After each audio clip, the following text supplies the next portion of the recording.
The voice of your gift. Express your genuine self without fear and step out of the darkness of self-doubt and imperfection. We've been waiting for you. Your time starts now.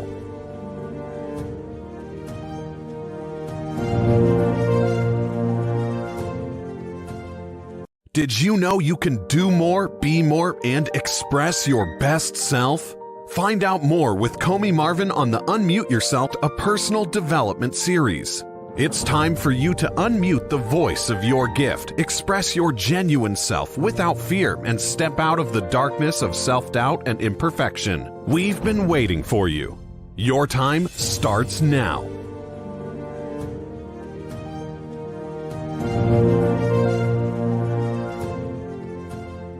Did you know you can do more, be more, and express your best self?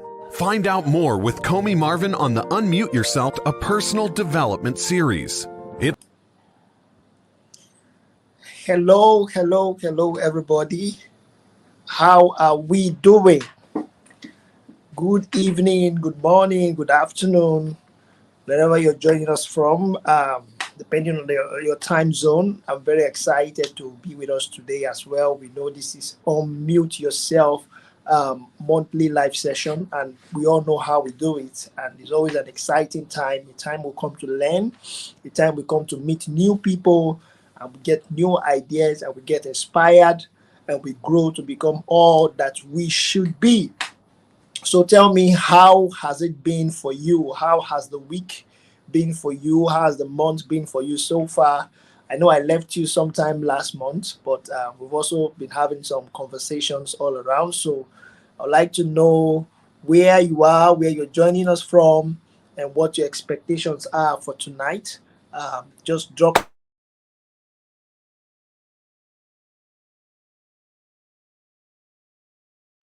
I'm really very excited to connect with us at this time. And like I always say, tonight is this session is a very special session from every other session we've had so far. It's going to be exciting, it's going to be educating, it's going to be very informative, because we have somebody, a young leader in the house, that will be teaching us and just helping us to understand so many things as it has to do with leadership and young people. So today we are going to be talking about youth, Africa, and youth advocacy. So, there's a lot of things happening in Africa, not just Africa, all over the world when it comes to advocacy, people advocating for stuff and trying to fix things in our society. So today we are really going to look at what is advocacy and what is youth advocacy, especially, and how can youth advocacy help to shape Africa into what it needs to be? Why do the youth need to participate in advocacy? So these are the things we'll be looking at. So if you're joining us now, tell us your name, where you're joining us from, and what your expectations are for this evening. We have an amazing guest. I tell you, I'm very happy and excited to connect with this young man. And I'm sure you also as well will be so excited to connect with him today. So tell us your name and where you're joining us from as I introduce this great man that we have with us today. How many of you are ready to receive the gift that we have for us today? We have a very young man, Karekezi, and he's ready to give us hot this evening. I'll tell us a bit about him, but I'm not going to be the one to say everything. He's going to tell us about himself as well, because there are some things I will say that maybe is old-fashioned to who he is today now. Yeah, people update every day. You change, you evolve. That's a part of personal development. So he's going to tell us also about himself, but I'm just going to tell us a bit of what I know about him. And then we will move on to bringing in him. I think I should say the bio while he's already on board with us. So ladies and gentlemen, join me as I welcome Patrick Karekezi. Hello, Patrick. Oh, thank you so much, Marvin. Wow. Thank you so much, brother. My pleasure having you. I'm so grateful. Thank you for all you do for Africa, for young people, your passion, your interest, and all the work you do. And I'm really advising everybody that is watching this broadcast in the community and also on YouTube, please ensure you follow this young man on Instagram, on Facebook. He's one young, amazing person that is doing so great for Africa. You know, already as a human, you have a lot of challenges that should keep you down, that should just make you shut down and just face your life. Also, as a young person, just focus on your life, make money, and just live. But there are some persons that have crossed that extreme to look around their society and say, what can I do to make things better? It takes a lot of energy to be in that space. It takes a lot of energy, I tell you. Not an average young person just want to focus on their life and just live a good life. But this young man here is one of those that are pushing the cause of African youth to ensure that we make life better for ourselves, for the larger community. Thank you so much for all you do, brother. And we are really excited to have you. And we'll go straight into the session. It's a fireside chat, so you're just going to feel free and we have a very pleasant discussion together this evening. So for those that are joining, I'd like to know where you're joining us from. I can see some persons already. Tell us where you're joining us from and what are your expectations for tonight. Okay, so Patrick, he said he identifies himself as someone that is spreading hope and daring to expand someone's life options. He's going to tell us what it means by that. Spreading hope and expanding someone's life's option.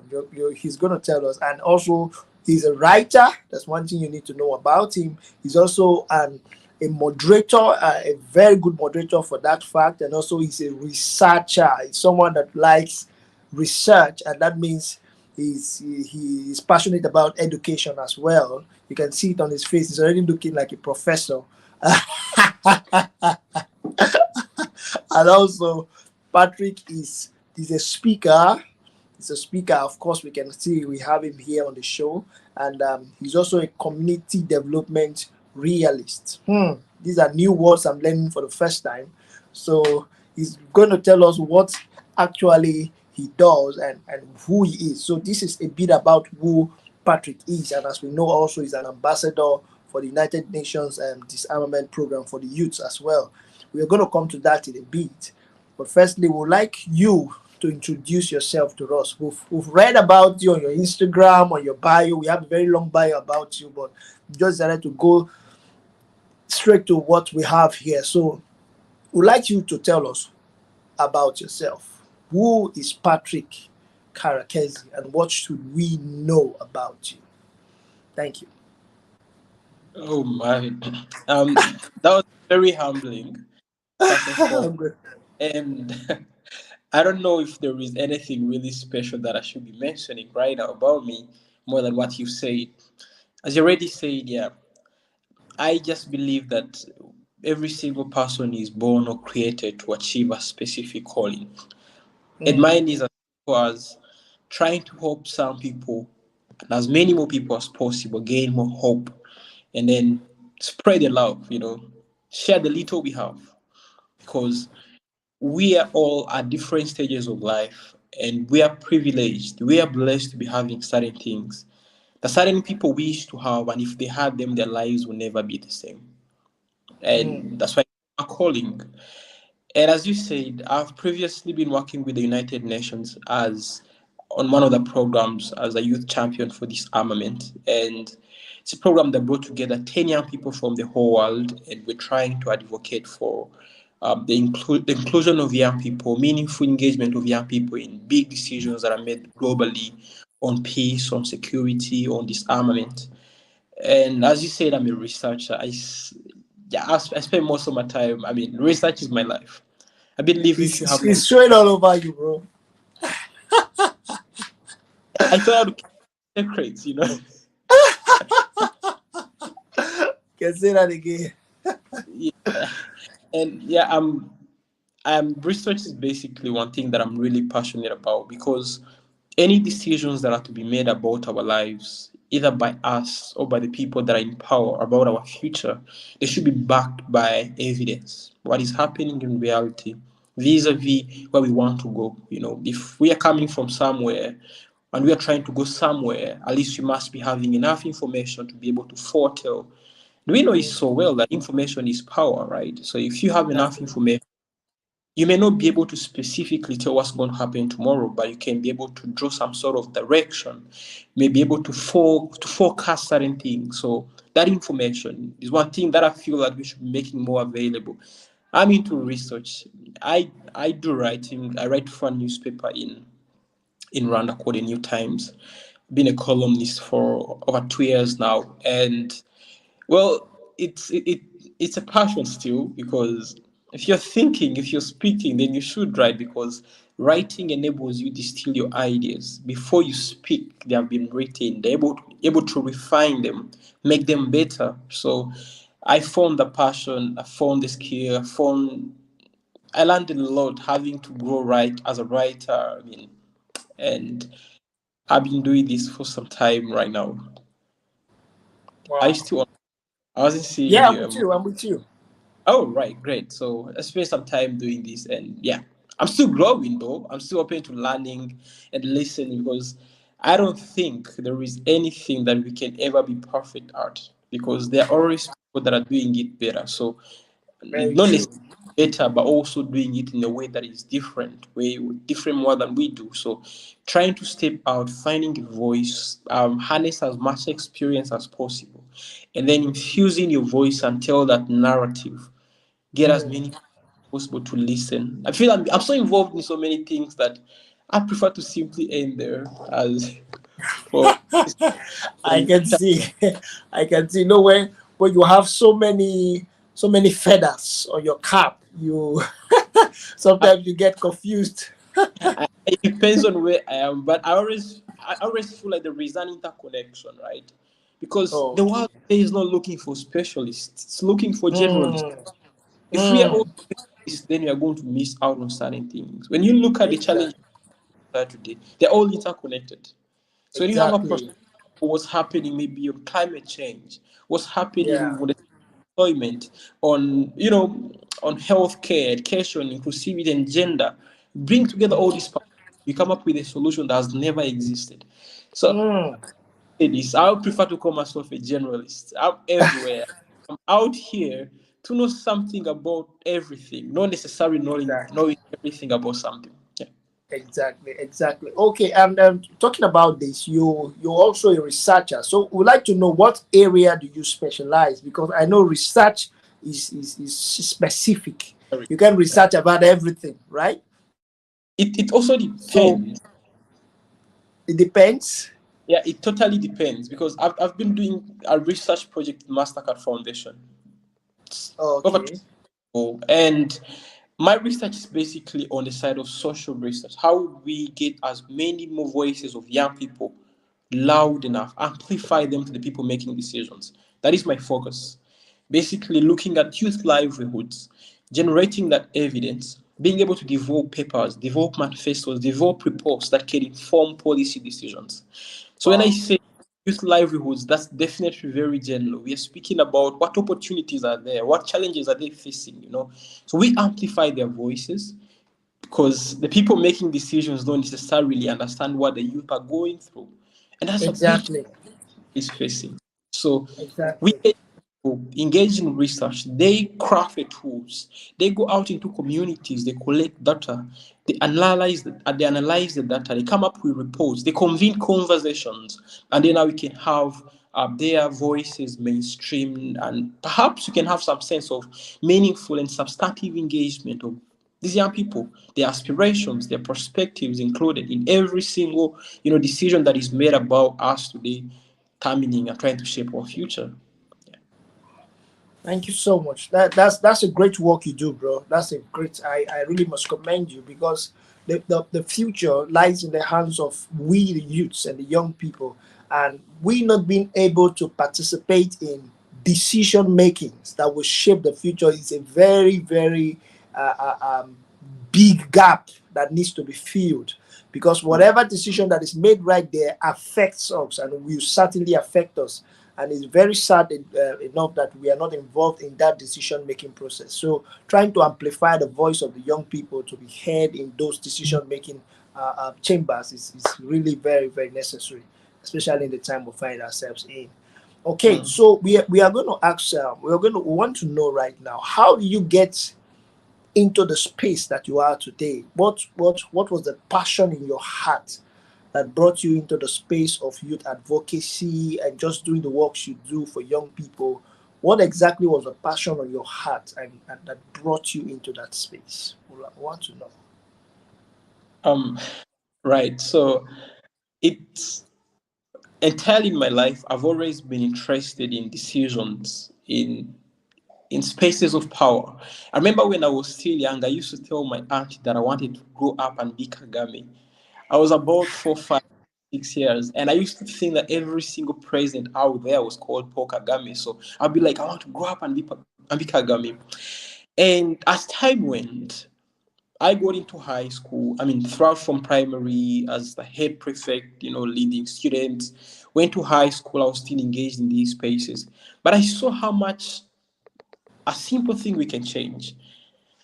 I had an opportunity to read not so many books, but had connections of people that I could interact with and then learn one or two things. Not every single person had that opportunity, as I did. So when I learned one thing about the students, they'll be very excited. They'll be like, oh, we're learning a lot.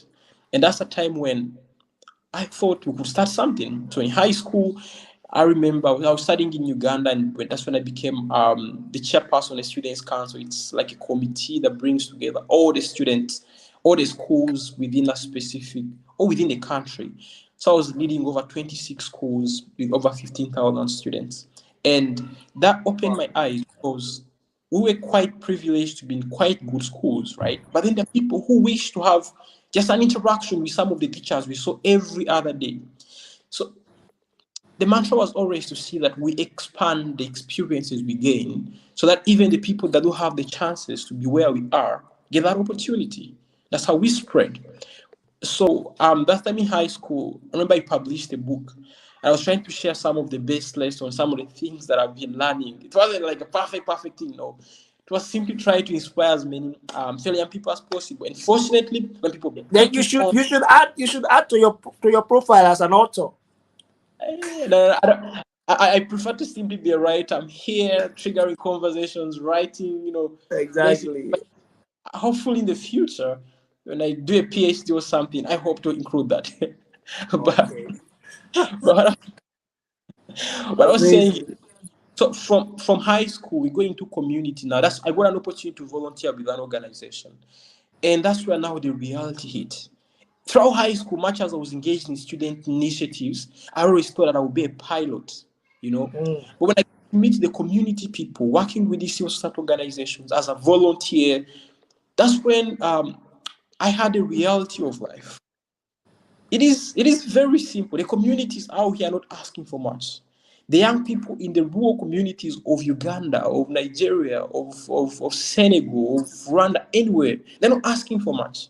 They just want a little bit of exposure, be reminded that they're capable of doing something and their lives will never be the same. So we worked with these groups of young people for over 8 months. And while working with them, I discovered that's where I belonged. I have to just Mm. support be better. And if I'm leaving and the community next to me is not having something better, maybe they're not better than I found them, then I should be having a problem with myself because it means I'm not living up to my goals or up to my calling. So I took it on. I was like, okay, while I live, I'll do what I can. I'll change what I can, but at least I'll do something. I'll at least add my voice to the bigger conversation of building a nation, of shaping a future. And from then, opportunities start coming up, and here we are. A lot has happened. Amazing, amazing. So we can say your story is the story of a young man that answered the call of purpose or destiny by going out there, putting yourself out there at the field of volunteering. Then it was right there you discovered what it is that you should do. You got attached to it. You found purpose in out there on the field of volunteering. Wow, such an amazing story and really inspired inspiring as well. And I just to challenge a lot of those that are watching as well, that it is when you put yourself out there many times, that's when you really know what it is that you should do.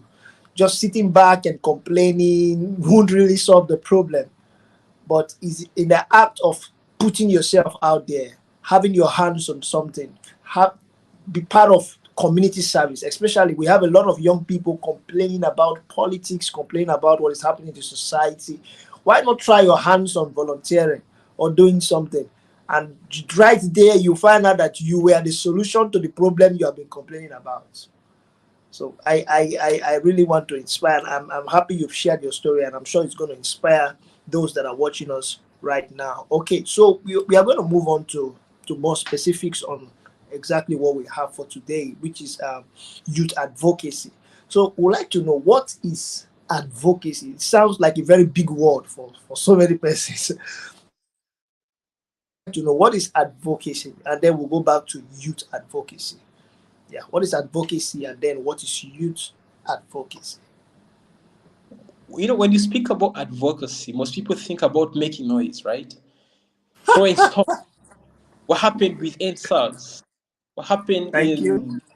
in Tunisia, the Arab Spring? Somebody sets themselves on fire, then something results. Some people are out there trying to change something. I mean, most people think advocacy is making noise. Advocacy is not making noise. Advocacy is having a cause, starting something from A to achieve certain, to achieve some, it's like trying to elevate a cause, right? For instance, we are here. This is an advocacy, right? Just Yeah, depends on, you're trying to mobilize people to look at themselves better and knew themselves and knew their lives, exactly. reignite their lives, reimagine their perspectives, and rebuild their mindsets, right? So Yeah, I don't want to give you a political answer, but I would say advocacy is basically about somebody trying to move a cause, That's in self advocacy. Trying to raise awareness, advocacy, trying to write a paper or write a journal or anything, trying to put out there to inform people about what's happening that they could be aware of, but their lenses or their eyes are unable to see.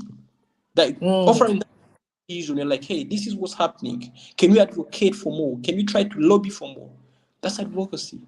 It just depends on the context, but it's not making noise. You need to make that clear.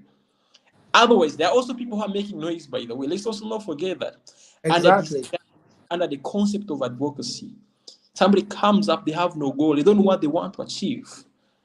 They're simply trying to rally every other person out there, cause ruckus, cause chaos. That was the end goal. That's noise, right? But as long as you're moving from A and want to end at B, achieving something, then that should be included part as advocacy.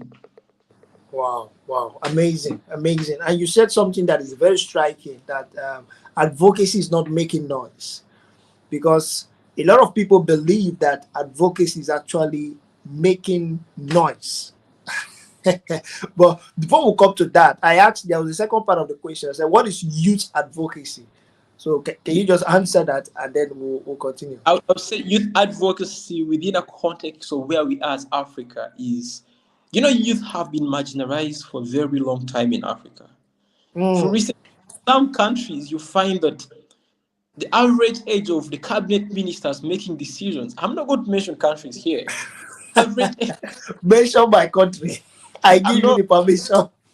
the Oh average God. age of the cabinet making decisions is like 65, whereas the average age of young people in the country is 25. And the people that are over 65 in the country is just simply 1%. And then the 78 of the rest is simply young people. That that's a mismatch, right? You can never get anything. So I'm youth, telling you. young people trying to champion something for the betterment of the country or their nations, their communities, for themselves as individuals, right? It's like the youth are stepping up. NSARS, they're like, hey, police brutality, all right? We've seen youth step up in Uganda. We've seen what Bobby Wine and his group have done, right? They're saying, hey, Exactly. Why? Ghana has been power for a long time. Can you have young people steer the country to where we want it to be? We've seen youth rise From history back then, it's always been the youth. From the Bible, the Moses, all these people were youth. There were people stepping up. Jesus was a youth. So trying to Exactly. achieve some bigger cause, right? So it's youth trying to champion, trying to step up for themselves, for their community, for their nations, trying to ensure that they influence their future. So they're up to champion something. And that's advocacy. Okay, thank you so much. Thank you. And I'm glad that this is coming from somebody that is in the space of advocacy. You're not speaking based on what you read in the book or what you saw on TV. You're actually speaking from who and whose you are, right? So that is who you are. You're in the space of advocacy and you're speaking right from the mouth of experience. So now we're going to look at it now. You've talked about how that African youths have been marginalized and how that we have a lot of these pockets of advocacy happening in different parts of Africa. You talked about Bobby Wine, which is someone I follow very well, and I've seen the work he's doing. You talked about NSAS in my country, Nigeria, and we saw a lot of the things that happened in that era. I was also in the country by then, and I saw what happened as well. So now we want to look at it because you said something that was also very striking, how that youth advocacy or advocacy is not noise making. We also have those that are in the space of making noise in the name of advocacy, but we also have those that are getting it right, in the space of advocacy as well. So now let's look at it. Is there any policy in any part of Africa or the world as large that you can say that advocacy has changed? But right now, we're looking at the product of advocacy. Is there any policy you can point your hand on? You're in that space, wherever country, wherever place, or let's narrow it down to Africa because we're talking about Africa. So, is there anyone you can say that this is a policy that advocacy, youth advocacy, has changed in this nation, or this is the progress so far on this course of youth advocacy? This is the progress it has gotten so far, and it is very close to achieving its goal and its aim. So let's look at that in a bit. It depends on what you want to look at, right? But I'll just give you a million examples of what advocacy has achieved so far in Africa and globally. Let's Okay. start. Look what's happening with climate change. You have these young people, Greta Thunberg, Vanessa, this girl from Uganda, they're all rising, calling on the global powers. If you followed COP, the most recent COP that happened in Glasgow in the UK, Yeah. how much we get the global leaders to conversations, talking, based on what your measurement is for your specific goal, for your specific cause of advocacy, you're able to achieve something. Sometimes it can be about getting people to engage in a conversation, to see that they start talking about it. Because conversations are the starting point, right? How do they get on the agenda? So you see, they have made climate change a whole thing on the agenda. It's what we're talking about everywhere. Coming to our countries, we see in Africa generally, youth rising. The governments have previously failed because they're making a lot of promises and they're not delivering the promises. And what's happening? The youth are frustrated. And when they get frustrated, they now mobilize. When they start mobilizing and trying to push for an agenda, we've seen that really we've seen a lot of achievements arise from that. From your own country, Nigeria, from Uganda. It's not like we have had we want to see change of government and it has changed randomly. Not necessarily that. But at least we've seen some people get more enlightened. We've seen more people get to engage in these conversations about their futures. People are becoming more passionate about what's being decided on their future. We're seeing the global community react. If I would take you back to history, back our four founding fathers of Africa, or different specific countries in Africa, they were calling for independence. They wanted to be recognized as Africa or specific nations to identify themselves with the right to rule and make decisions and go wherever they want to be. They advocated for that through different means. Some of them were peaceful, others went head to head, conflict, rebellions. All these achieved something. So, all in all, I would say is it just depends on where you're coming from. Some of them go through civil society organizations to advocate, and that's where I am, because I do not feel, or I do not think partly that kinetic conflict can solve anything. where people step up and then they're going on head to head with others, fighting, throwing stones. Well, that could have achieved, or that could have brought certain results back in history. But at least what I've seen from what the people that we learn from have done, sometimes it's as good as try to fill up the space. We are the biggest in number. And the people already say that the people in power, or the power of the people is greater than the power of the people in power, right? So if we, the Exactly. people, put together, work together, knowing that advocacy is not just a concept of individuals. I cannot do this thing alone. You cannot do it alone, right? We Exactly. are working together, bring our voices together, collaboratively trying to achieve a common goal. If you are two people, that is great. If you are 100 people, that's powerful. You can pull down anybody. You can call them like, we need you to listen to us because we know what we want. All right? So we've seen a lot of changes in Africa because of young people trying to mobilize. We've seen them being able to mobilize and tapping into opportunities. But then you've also seen them mobilize and tapping into opportunities to wreck their nations. It's happened across Africa. I'm not going to make mention of nations, but we've seen that happen, right? Some of them are mobilizing to destroy, while others are mobilizing to build. So it depends on what your cause is. Some people already say that everyone in this world is a leader, but are they good leaders or bad leaders? So whether to judge someone being a good or bad leader, that's dependent still. I'll give you an example.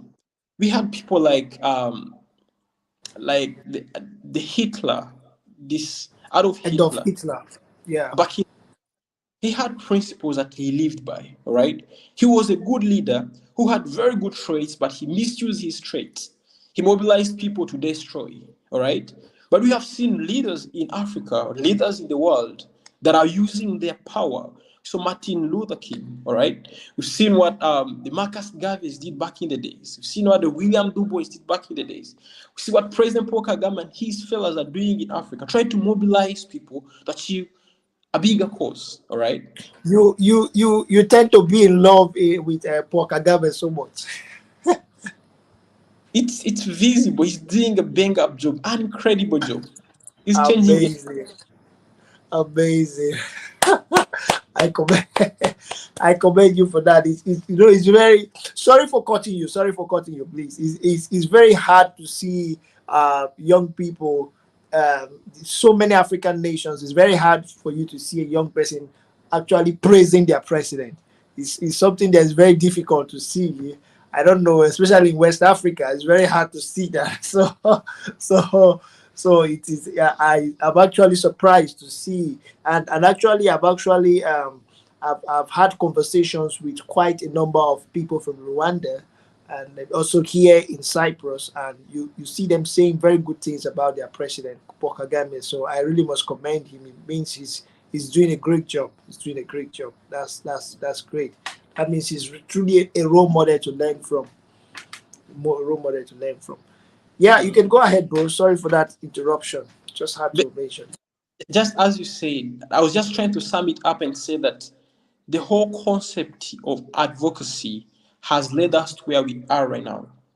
It has given women rights to be able to vote, to be able to Exactly. be paid not equal, but at least be somewhere better than where they used to be. The opportunity to be able to step up and advocate. It has given so many young people in the rural communities to access education, to access information on sexual reproductive health and rights.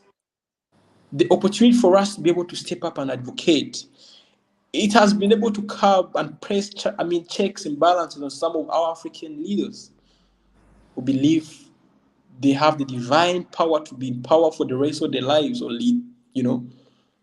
It's advocacy.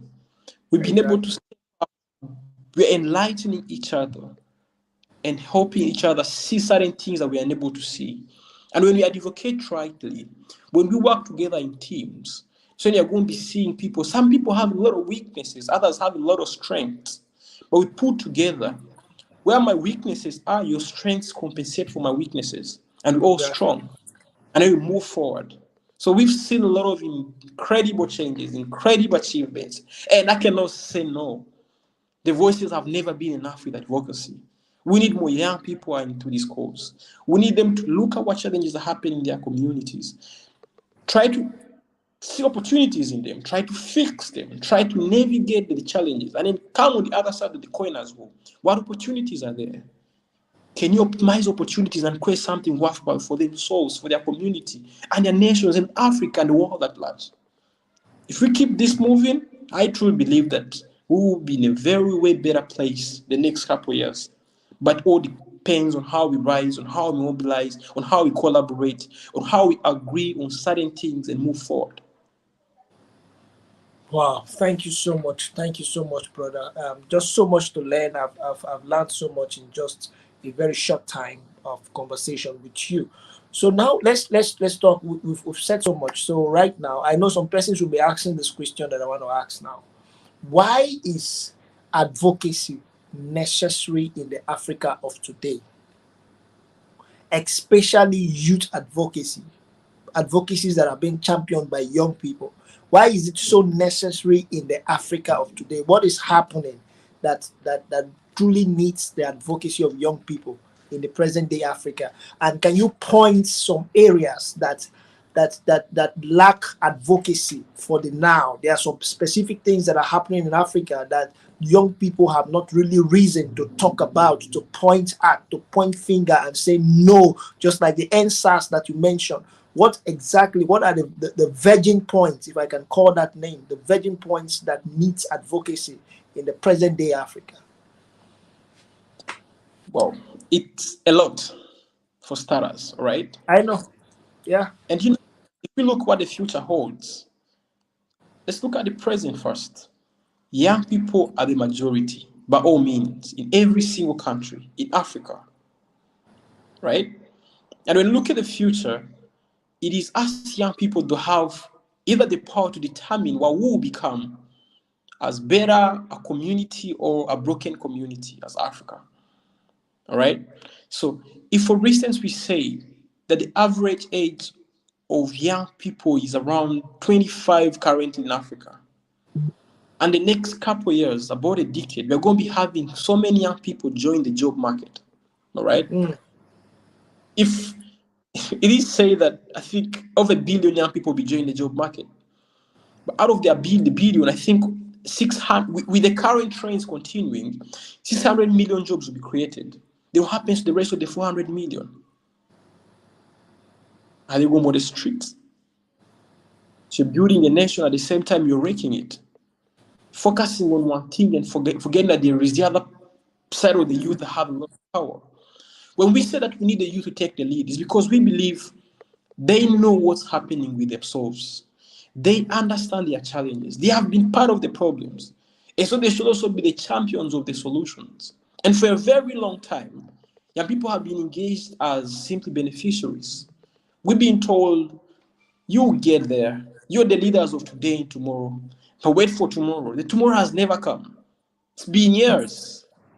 You see what's happening. They say you're the leaders of today and tomorrow. When it's time for elections, our grandparents are taking over power. Like, okay, then when is my time? Okay, when is my dad going to take over power? Before I can even become a president or take over power as well. But then we're saying, young people, we cannot wait for this anymore. We just need to do something within our means. We need to change what we can change. We need to touch what we can touch. Certain challenges in our communities. Speak about unemployment. How many young people are out here trying to create opportunities for themselves, but the policies in place are not supportive enough? I don't get complex when I start speaking of policies, but we see it here, right? Yeah, people have ideas. They want to initiate ideas. They want to create businesses for themselves to benefit other young people as well. But the system is simply so complex that never permits them to start and be able to thrive. All right. For instance, I saw this mostly happen in one of the most recent training we're running with young people. With the Young Ancestors Foundation that I'm currently leading with my team here in the Gambia, we started this program called the Youth Spotlight Entrepreneurs Program, and we are aiming at empowering 1 million young people with entrepreneurial mindsets and skills by 2020. And in one of our very first calls that we launched recently, brought together 25 young leaders. We saw that young people have aspirations. Young people know what's happening in their communities. Exactly. Basics. What's happening in the education system? If the education system is not teaching you to be a better individual, to understand what's happening in your community, drop out. That's not helping you. That's right. But we need to come face with reality, because you're having a whole inhibiting culture, a whole inhibiting system that teaches us to simply follow conventions. Speaking of education, in our communities, I remember I studied for 13 years, from primary to university. I'm almost graduating from university. 13 years. And what's happening? We went through studying the history of some. I understood more. I studied Canada than my community. You can imagine. I understood Canadian prairies, the Alps in Geneva or in Switzerland and all. That's an error. That's an error. But I don't even know what's happening in my motherland. I don't know what's happening in Africa. I don't know where we're heading. I don't know what resources we have in Africa.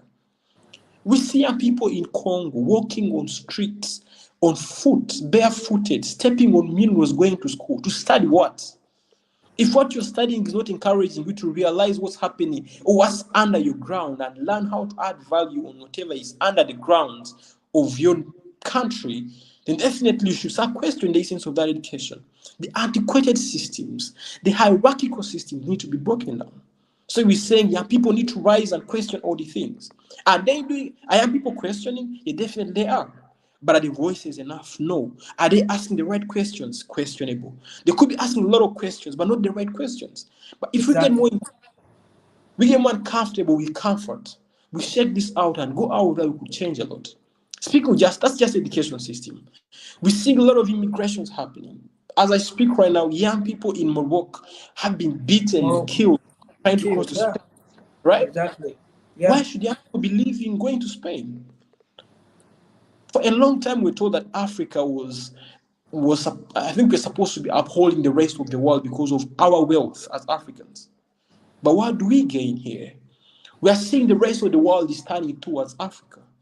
But our own resource that we've remained with, because our minerals are being exploited, our whole systems are being exploited by the people who are poor in power and made to believe that they are our leaders and they are chasing our base of interests. These people have come up and they're just chasing the interests of the people that exploited us from the old days. So the resources we have right now are simply young people. At least we can count on that. And what's happening? The young people we have are having the mindset, oh, if I can get an opportunity here, move to Spain, maybe move to Canada, move to the US, move somewhere, and then live on the streets, my life is going to be better. Why? Who tells you that? Young people in China are looking into Africa. They're looking into coming to Africa. Young people in the UK, young people in the US, everywhere in the world, in Brazil, in India, they all want to come back to Africa. Why do you think they're coming to Africa? It is because there is potential that we are not able to see. Exactly.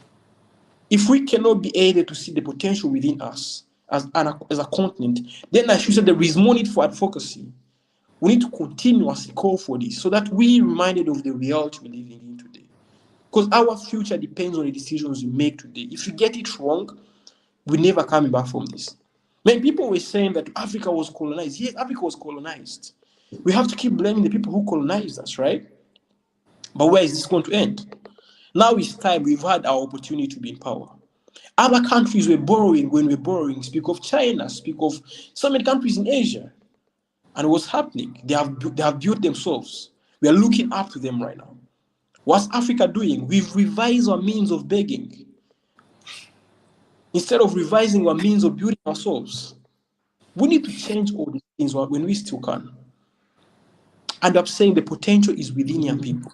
Exactly. If we step up, we start questioning about policies, because conversations around policies are always complex. Do you know that every single time you go to the market to buy something, to buy mango, to buy banana, to buy tomatoes, to buy rice, anything, bread, anything you love, there is a person somewhere in a boardroom making a decision what that policy, making a policy that is shaping whatever you're doing in that community. True. The policy somebody in the boardroom is making is shaping what we have, but this person has no reality of what's happening on ground. The people keeping the education system antiquated, boring, hierarchical, unbeneficial, and never giving us the skills we're looking for to be able to thrive in the 21st century world. Their kids are studying abroad in the best schools in the world. All right? The child who needs the modern skills is in the village and can't have access. The people that are making decisions on whether women are to have the rights to every career they need or to making decisions about their lives is someone in the boardroom doesn't know what the women are going through in our communities. The people that are telling us to follow certain aspects of life are living comfort, total comfort. I would always say that they're always preaching, sip water. Guys, focus on water. But in their comfort zone, sipping wine. Is that what we're going to have in Africa? If Africa is to move forward, young people need to awaken. They need to open their eyes. They need to complain more. Not complaining, simply complain, no. We need to raise our voices and then attach action to our voices. Because when we attach action to our voices, then we're able to see change come through. Because some of the people that we have in power don't have enough pressure from us as young people. They think everything is okay because we are comfortable. All right? But when we rise, when we ask, the issues of security, so what's happening in Nigeria, what's happening in Ethiopia, what's happening between Ethiopia and Sudan, what's happening in Chad, in Mali, in Guinea. Why is Africa going through this? We need to step up. And it's only us, the young people, that can be able to question this and advocate for the change we need to see. And the change starts first as individuals. We change the policies because the policies are shaping everything. Speak of inflation in Africa today. Recently, Ghanaians on streets striking. Why? Ghana is becoming so expensive to live in. But this is Africa.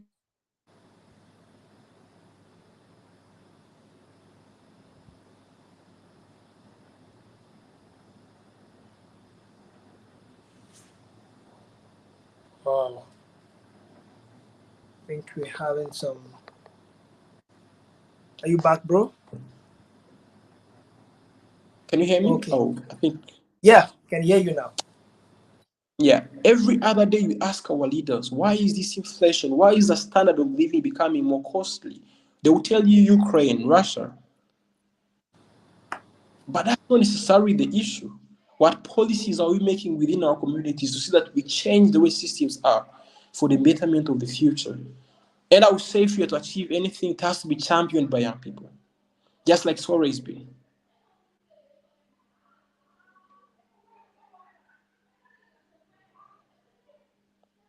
Can you hear me? Yes, I can hear you. I'm with you. Yes. Okay.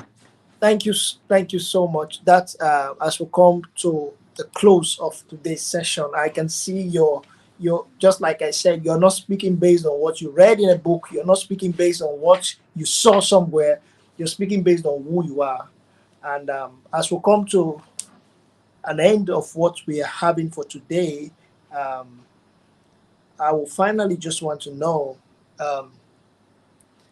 Let's just talk a bit about the work you do. You're a champion of the United Nations for disarmament. So can we know what is that all about? Can you tell us what that is about and how does what you do there affect us here in Africa? Okay. You know, I'm sure you may have heard about the Security Council and how Exactly. they operate. These are the people making decisions on security about anything, right? So every other decision that they make, they get information from what's happening within communities. So they're having these other agencies with the UN that, speaking of, specific with the United Nations Office for Disarmament. And what we do is certain policies or certain resolutions that they come up with, they need to be a little bit understood or assessed through the lenses of young people. Like when I say around last year, we had this conference on the summit, conference on disarmament. That's one of the biggest, and it's where most of the decisions are made, the resolutions are reached on certain aspects. Or speaking about the NPT conference that is coming forth, I think in August, right? And they have to have youth voices that are living the reality of whatever they're trying to decide about. So our major goal basically is to get into this system and then bring on the youth perspectives and the youth aspirations and ensure that everything being discussed about does not exclude the bigger population of young people. If you're talking about security, talking about reintegration, demobilization, disarmament of our, of different communities that are armed with guns, how do we do it better from the lenses of young people? So we engage with different global diplomats, different global officials, and we share our experiences, we share our perspectives, and how we feel and how we believe can be done better within our communities. And Wow. that's what I can, yeah. Wow, amazing, amazing. So much work you're doing right there, bro. And we commend all you're doing. Thank you so much, and keep doing what you do for their continent of Africa. And finally, I know we've taken a lot of your time. Finally, we just want to ask, what exactly can the young people of Africa? What's your advice for young people of Africa to do to in channeling our energies in the right direction? Because we're young people, we have a lot of energy, have a lot of strength, have a lot of time as well. So, what exactly, in your own advice, can young people do to channel that energy, that time, in the right direction? And then we'll close on that note. Thank you. Um, wow. I mean, young people, just keep it short and perhaps understandable. We have the potential. Yeah. Africa is ours. Africa is our birthright. When we sit comfortably and ignore what's happening, we're part of the decisions indirectly that are going to be affecting the future and the future generations that are coming after us. So within our potential, whatever we're doing, try to make sure that you add in a voice to a bigger conversations. We know of the Sustainable Development Goals, the Agenda Mm. 2063. You know that your nations have goals and visions they want to achieve within a specific period of time. Within your capacity as a young person, if you can speak, speak. If you can write, write about it. If you can act, act towards it. If you can't talk at all, at least try with wherever you are, influence somebody. But all in all, let's be in motion. Because a time is going to come when the people that have the power will have no choice but to pass the power back to us. What are we going to do differently? How prepared are we? The time you invest right now will determine what the future will be like. So the best thing to do right now as young people is we need to ask more questions. We need to think a little bit more, look out for knowledge. Don't go so far. Don't think the West or the outside world is where the future belongs, or is where, or it's a paradise that is always projected. They also have their own realities. You always speak about the young children that are sleeping hung on the streets in different African countries. I want to remind that there were also very many young people sleeping hungry on the streets of New York in the US, or beggars in Geneva and everywhere. So we need to do something where we are as young people, change our narrative, contribute the little you know, but least all in all is keep in motion, do something towards the bigger goal that your community is trying to achieve, your country is trying to achieve. And I can be certain, and we can be certain that one day we'll achieve something that is way more powerful, because the tiny incremental acts are the ones that produce the bigger things that are insurmountable, that we previously looked at as miracles and impossible to do. So try and don't keep and don't stop keeping trying. Right. Thank you so much. Try, and don't stop trying. That's a very powerful word. I think we can liken that to one of the words that came from this Steve Jobs. I say, stay hungry and stay foolish, right? So that's a very powerful conclusion. Try, and keep trying. Try, and keep trying. Thank you so much, brother, for your time. I really appreciate you. And finally, before you go, you made mention of the Young Ancestors, which is an organization you head. I know it's also in collaboration with Osman Toure, which is also a very good friend of mine as well. Can you tell us a bit about the Young Ancestors and what you do there, and how others can be a part of the work you do as well? Yeah, I mean, the Young Ancestors Foundation is, it's just a it's an idea we came up with. We're like, we see the need. The Pan-African message has gone so far. How do we turn this message into action? We're encouraging people to love their continent, but that's not enough. You need to love your continent with money in your pocket, with projects that are changing lives, right? I like that. With money in your pockets. Yeah, so that's how we come up with young ancestors, and we're trying to move a narrative where we connect young people to we enlighten them, open up their lenses, empower them, give them skills to be able to see, to be able to recognize challenges within their communities, and also see what opportunities are available and be able to tap into them. So we're already running about 3 projects. One of the projects has already spoke about it is the youth spotlight, and we're Yeah. equipping these 1 million young people with skills and mindsets on entrepreneurship. And then that project is focused on women is in Rwanda. We're trying to support a group of women and take them on Swiss entrepreneurship. We train them and provide seed capital to be able to start their own businesses, their small scale businesses, and then grow, benefit their families in the long run.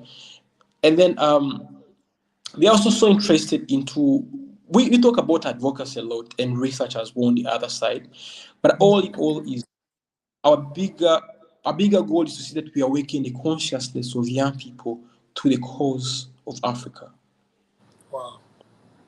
So all in all, we do is want to let young people get more grounded in the realities of Africa, and they are able to, pursue and push Africa forward. Okay. And So if you how can we have our okay. platforms, Yeah, you can go ahead. Go ahead, sorry. our social media platforms. You could as well Okay. maybe just reach out to me or reach out through Smart Tourists everywhere. I mean, we always communicate through the channels. Or somebody may want to donate or support anything, please. That also wouldn't be bad. Just get in touch with us. We are on every social media platform.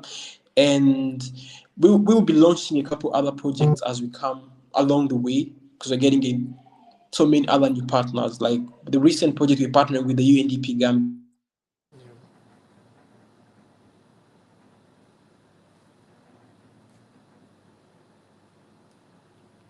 Wow. I think he's having a network issue. Did you know you can do more, be more, and express your best self? Find out more with Comey Marvin on the Unmute Yourself, a personal development series. It's time for you to unmute the voice of your gift, express your genuine self without fear, and step out of the darkness of self-doubt and imperfection. We've been waiting for you. Your time starts now.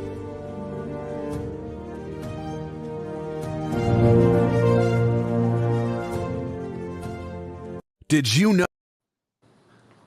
Wow. Thank you, everybody. I think our guest had network issues. It's part of those things that happen with technology. You can predict. So thank you, everybody that has stayed on till this time. Thank you for joining. Thank you for your comments. Thank you for your shares. I can see a lot of activities going on. Thank you so much, Humphrey. Thank you, Yvonne, and every other person that has connected to today's broadcast. I'm really, really, really grateful. And I'm sure our guest, he has said everything he needed to say about youth advocacy and why it is important in Africa. And this is just to challenge everyone out there. Look in your community. There is something you can effect. There's a change you can effect in your community.